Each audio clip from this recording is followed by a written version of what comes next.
ইসলামী ব্যাংকের ১,৭৪,০০০ কোটি টাকার ঋণের অর্ধেকই নামে বেনামে এস আলম গ্রুপ নিয়ে গেছে বলে জানিয়েছেন নতুন চেয়ারম্যান ওবায়দুল্লাহ আল মাসুদ।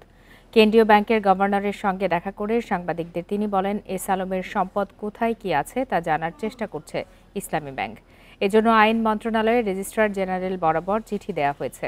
তিনি জানান, ইসলামী ব্যাংক সংস্কারে ৩ ধাপে রোডম্যাপ করা হয়েছে। ২০২৫-২৬ সাল ব্যাংকের ঘুরে দাঁড়ানোর বছর হিসাবে ঠিক করা হয়েছে, আর ২০২৭-২৮ সাল হবে এগিয়ে যাওয়ার বছর।